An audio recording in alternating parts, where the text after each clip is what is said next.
Eddie Cepeda. Finding a sense of individuality within festival fashion can be a difficult task. But on the weekend of August 26, thousands of people at the Afropunk Festival in Brooklyn pulled it off flawlessly by drawing inspiration from their own culture, arguably making it the sole summer musical festival free of cultural appropriation. Cultural appropriation has plagued festivals from the very beginning. Bindi, dashiki, cornrows, war paint, and the most egregious, headdresses, make yearly appearances at most of the world's festivals. It's become such a problem that some festivals even take measures to stop it, banning headdresses altogether. Rather than drawing from offensive stereotypes, at Afropunk, it's about elevating Black heritage.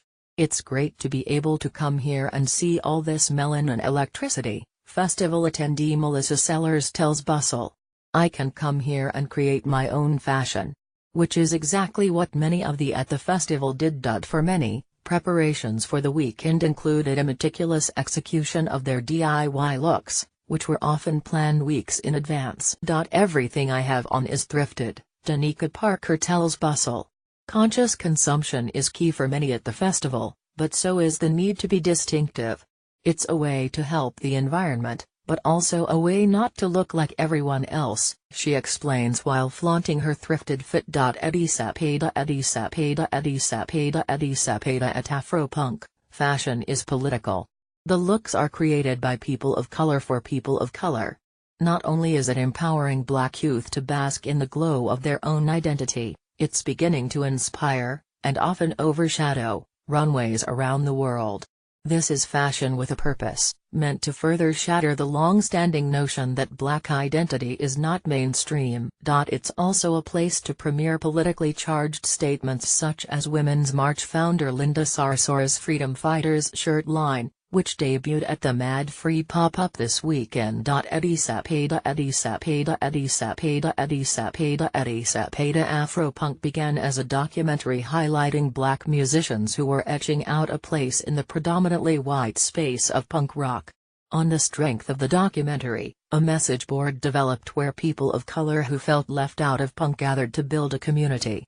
The brand evolved into a music festival, with branches extending to London, Atlanta, Paris and even Johannesburg. As Afropunk grew, so did the definition of the word Afropunk itself.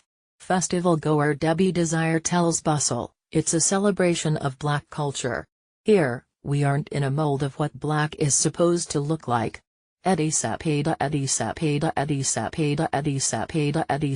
The looks range from punk-influenced, to fantasy-inducing manifestations combining some current trends. Supreme spottings were surprisingly few and far between, with an appreciation for Black heritage. By becoming the prime example for unique fashion without the uncomfortable element of appropriation, Afropunk is teaching other festival goers to look beyond overpriced knockoffs of DIY fashion and try a little harder to be more yourself, instead of being someone else.